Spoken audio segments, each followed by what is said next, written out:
From whirling galaxies to the tiniest of seeds, from Tibetan mangas to staggering geometry, the circle is a reoccurring pattern in both nature and art. My circle isn't as monumental as Stonehenge. It's not as intricate as the stained glass windows in Notre Dame Cathedral. However, though my circle still connects me to the continuality and the unity represented by the circle. Today I'm going to introduce you to some of the basics of Hoopdance, in particular, hooping at the waist. I'll also briefly discuss some other gestures for your arms and a little bit of footwork that you can incorporate into your dance. I have extra hoops up here, so if you want to come and give it a try, that would be jolly. For those of you who are thinking there's no way I can do this, you're probably thinking that your childhood experiences with the hula hoop involve mostly dropping it and then maybe trying to teach your dog to jump through it or just flinging it at your sister. These hoops are a lot different than the ones marketed by Dano. These hoops are larger and they're heavier. That gives them a slower rotation and just generally more space and time in which to explore and interact with your hoop. Now there are a couple things to keep in mind when you're learning to hoop at the waist. And the first is your stance, and the second is the motion of the hoop around your body. I feel that's probably the most important. There are two stances that are commonly introduced for learning to hoop at the waist. One is with your feet evenly planted underneath your shoulders and hips and your weight distributed. That's for more of a like side-to-side motion where you're making contact with the hoop on the outsides of your hips. And when I do that, I tend to lift up my heels as I make that motion. The second stance is with one foot stepped a little bit forward. And this is a really good one because it helps build your momentum as you rock your weight back and forth from each foot, making contact with the hoop on your hip and also the small of your back. This is also a good stance because it's a reminder not to try to chase the hoop with your head and waste all your energy. Our brains tend to think that since the hoop is a circle, we want our bodies to make a circle too. This isn't necessarily the case. Since the hoop is already round and our bodies are pretty square, what we want to be is the axis around which the hoop spins. So let's go ahead and give the hoop a spin.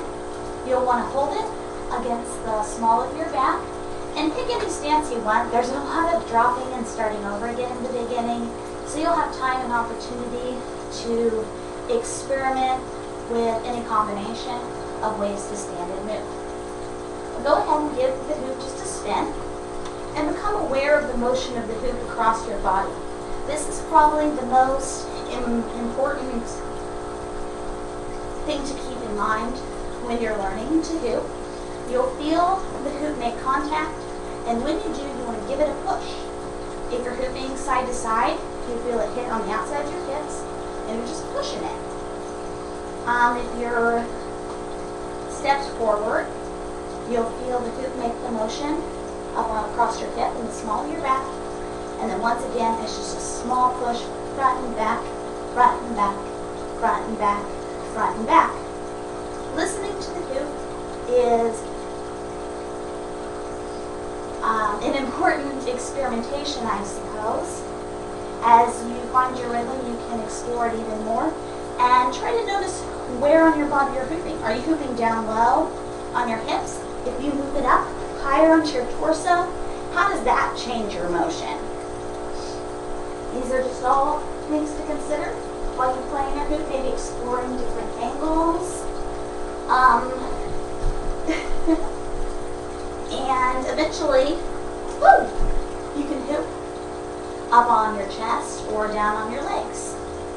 So once you've got a good rhythm, hooping at the waist, you can return your focus to the rest of your body. And first we'll focus on our arms a little bit.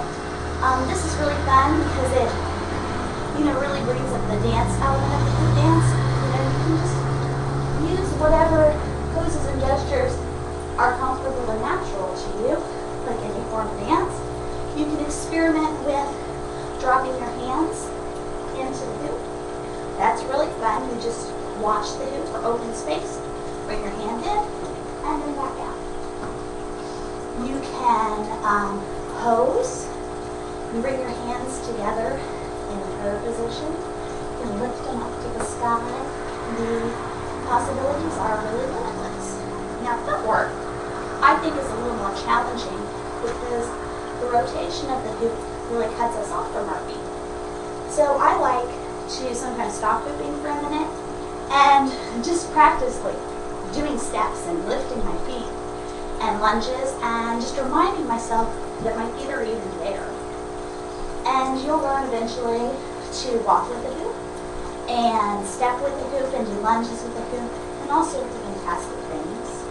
My favorite thing to do as far as footwork is concerned is to spin with the hoop. I like to spin in the direction of the hoop because it's very soothing and meditative. It reminds me of the whirling dervishes who use spinning circular dances to find divine insight. To spin in the direction of your hoop, you'll want to plant one foot to be your central axis. I hoop to my left, so I plant that left foot. And my right foot, as well as the hoop, make a circle around that center axis, like the hands on a clock, or a dial, or a spinning top. So just give your hoop a push. And when you feel it make contact with this left hip, you just kind of want to turn into the hoop and start that rotation with your right leg. Woo! That's just my natural tendency to spin with the hoop. You'll find your own natural motions and rhythms. I think that's one of the most fantastic things about Hoopdance is that, it is this kid's toy. So it really separates us from the insecurities or, the sense of things being very intimidating as far as doing athletic things or very physical things. And the circle is also a representation of sacred space. So what happens there is protected. As sacred space, it's also the center of community and growth where people come together to share their ideas and their unique insights and skills. So we have this circle where we all come together and share what we have as a community. That is why I think I'm so grateful to have this opportunity to share my dance with you folks. Thanks a lot.